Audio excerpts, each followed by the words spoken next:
Hello, magandang hapon sa inyo mga kaibigan, mga ka-TH, ka-treasure hunter, no? Ayan, video ako dito, upload na naman ako sa aking YouTube channel, no? Sana mapanood ninyo, no?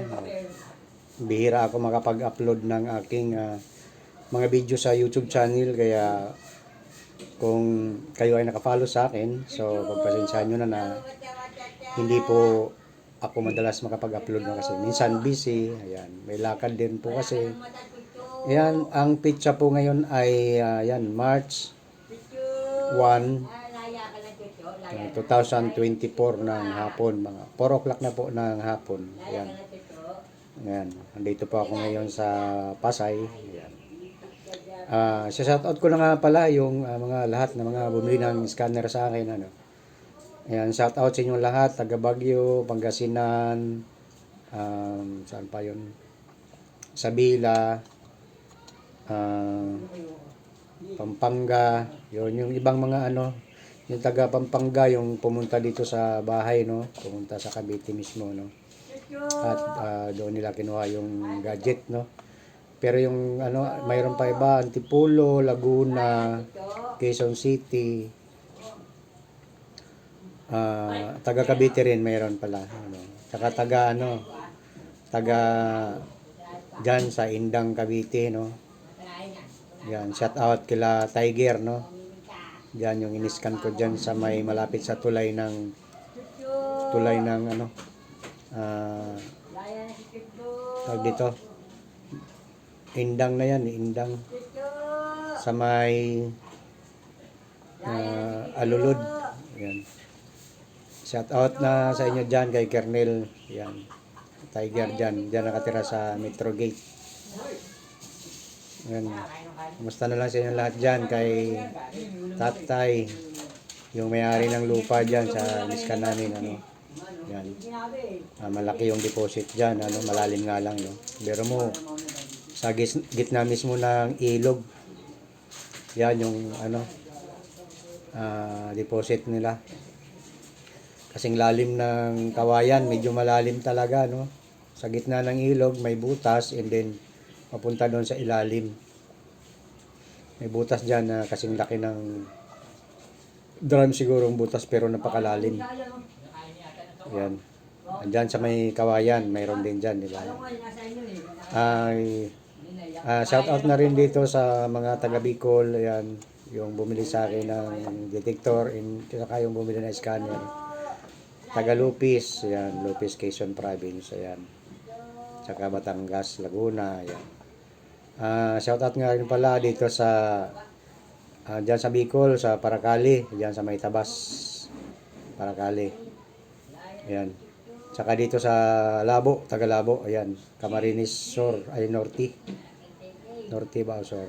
Norte. Tama. Camarines Norte. Saka dito sa Tagkawayan, Quezon Province. Yan, shout out dyan sa mga kasamahan namin na mga tagal na kaming pabalik-balik dyan, ilang taon na, ano. Napakatigas kasi yung aming hinuhukay. Yan.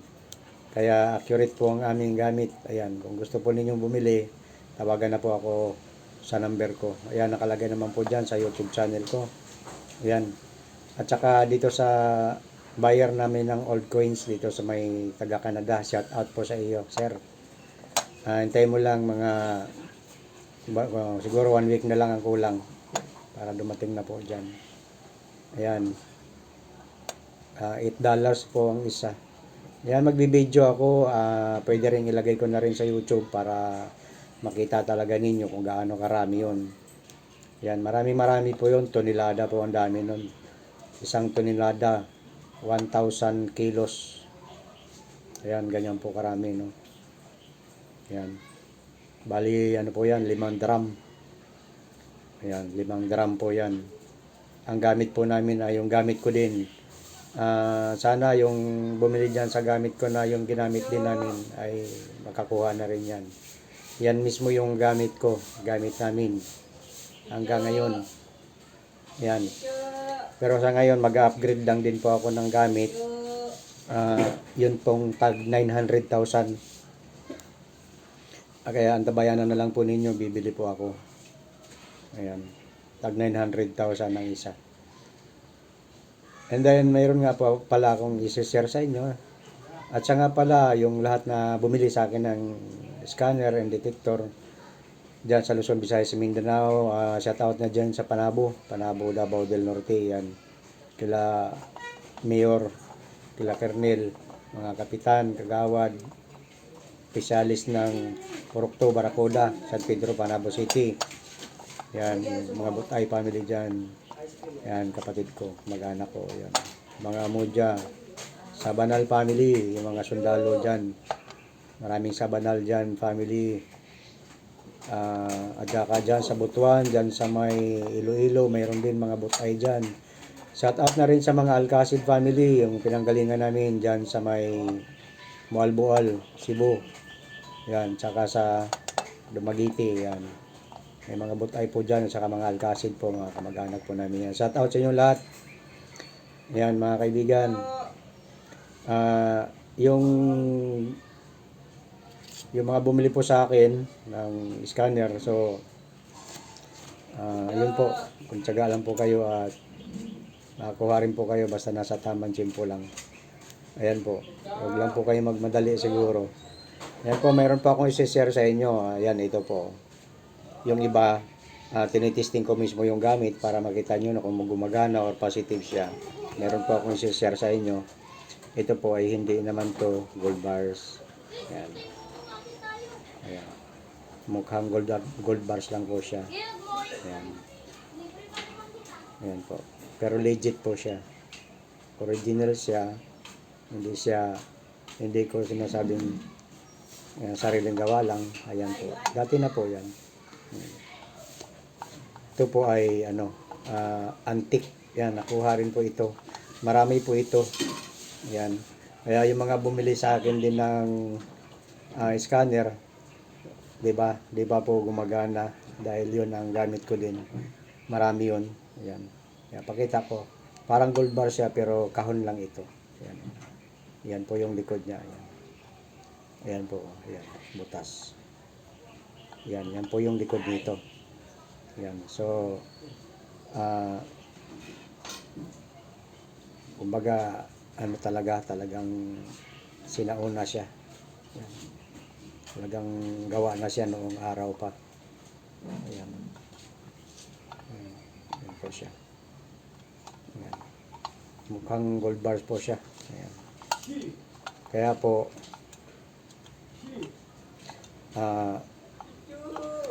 ayan. Mayroon din naman pong, pagka mga dilaw po, tulad nito, dilaw, madali po siyang ibenta. Kumbaga, madali siyang mapairahan. Hindi katulad ng mga diamond, yung mga platinum, nickel babit, medyo mahirap po siya ibenta. Kasi kailangan pa po ninyo na ipaasay. And then, kung makakuha kayo ng dilaw, yun na sinasabi ko sa inyo, pag kinuha ng gobyerno or binili ng gobyerno ay nababarat po tayo, no? Kaya kadalasan po napapansin ko kasi pag gobyerno po ang bumili ay babayaran, sabihin merong kinukuha na katulad ng recovery, and then sa abogado na 20% siguro. Halimbawa, example na lang, no. Halimbawa sa gobyerno 50% recovery, in para sa yung turnover, mayroon pa rin po yun, i-turnover siya. Babalik siya sa may-ari. Yun kuno sa Japan kuno, no. Kung Japan.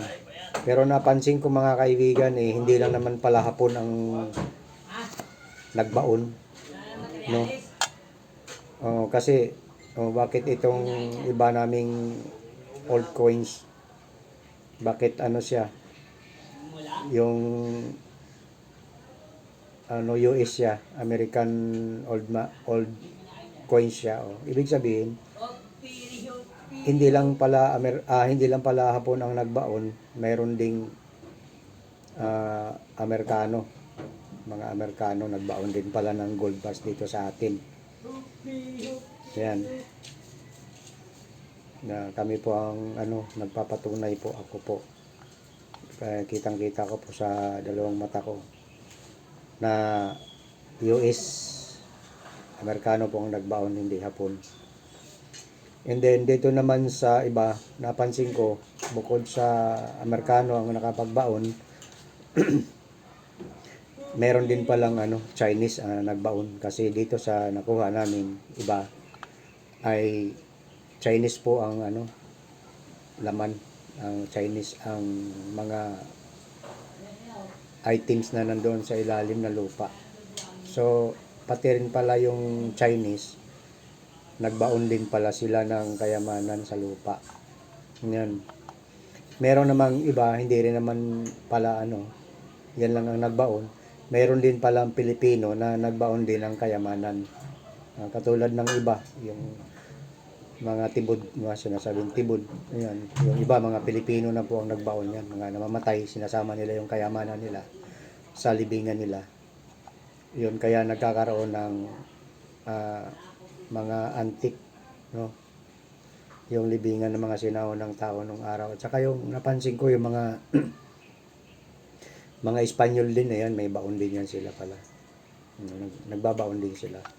So, hindi lang pala Hapon ang hinahanap natin, no? Hindi lang Japanese treasure, no? Kaya marami po palang nagbabaon. Yan. Pati yung mga katutubo natin nung araw, may nagbaon. Yan. Katulad ng kasama nito, ito ay may kasama tong kawali na maliit na gold. Ang kulay din, ganito rin. And then, meron din siyang parang gold bars din ang dating. Meron din siyang lumang plancha. So, binaon. So, ibig sabihin nito ay hindi Hapon siguro ang nagbaon nito. Hindi ko lang din alam kung Hapon ang may-ari nito. Basta nakabaon, wala naman nakasulat na Hapon or Pilipino or Espanyol or ano. Ayun lang ang palatandaan nito. Nahukay siya. Ayan. Ayan, nahukay ito. Ayan po. Nahukay siya. Mabigat naman siya. Mabigat po ito. Hindi ito magaan. Ayan. Pero hindi siya kasing bigat ng gold bars. Ayan. Mabigat.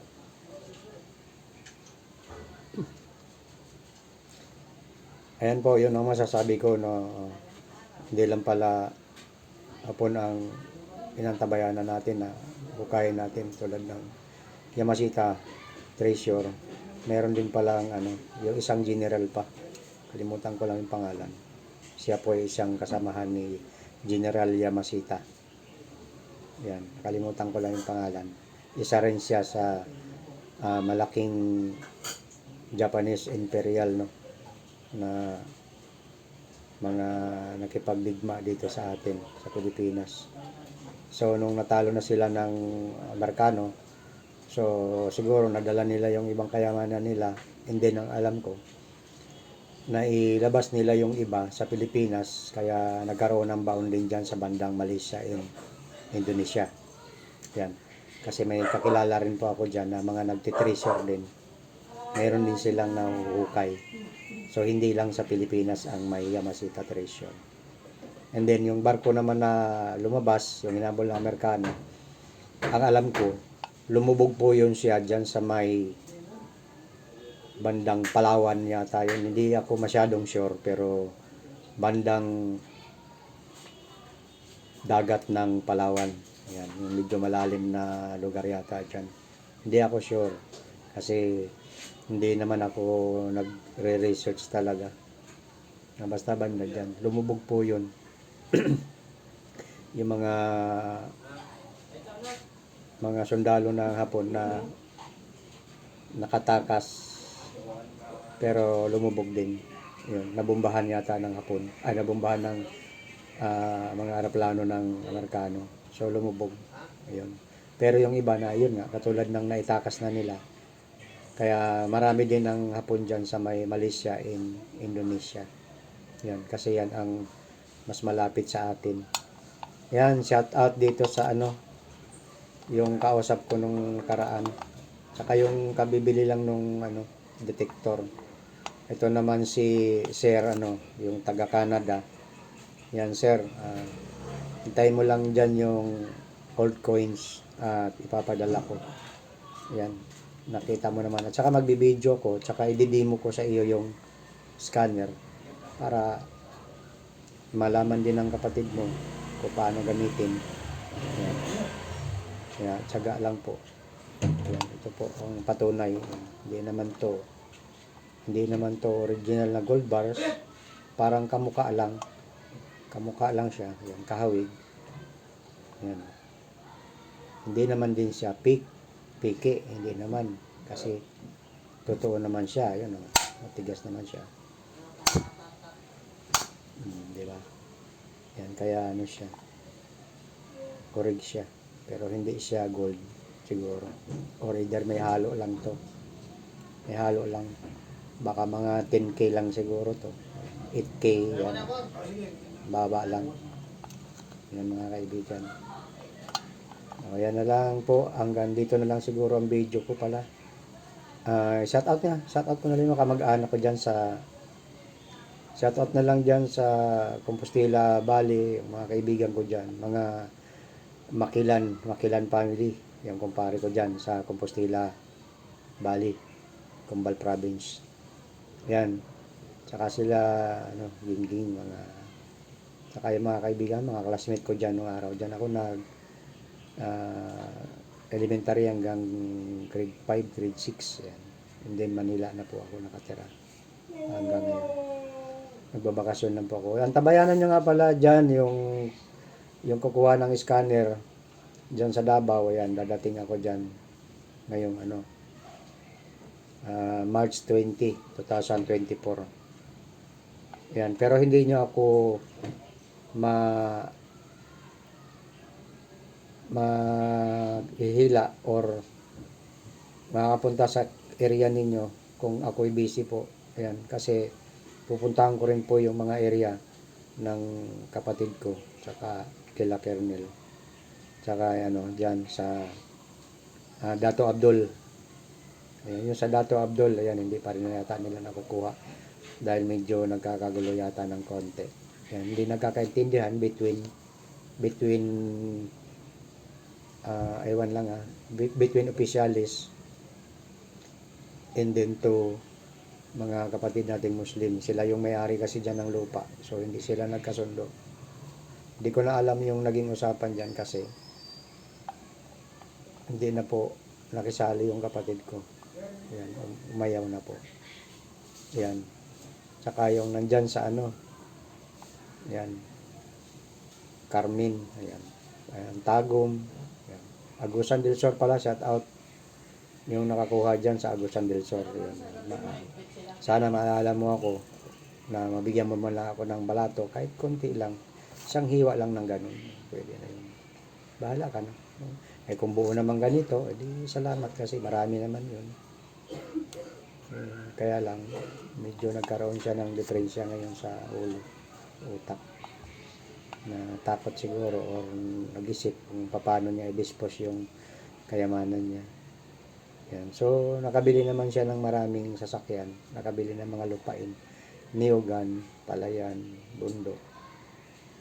Yan, 8 hektarya po nabili niya. So, congrats na lang sa iyo dyan. Yan po. Matagal na po yun nakakuha. Nung mga 1999. Yan, mga 1999. Hindi na rin kasi ako nakabalik dyan sa Binapor. Binapor, Agusan del Sur yan. Pero baka may panahon din na makarating din ako uli dyan sa Agusan del Sur, sa Butuan.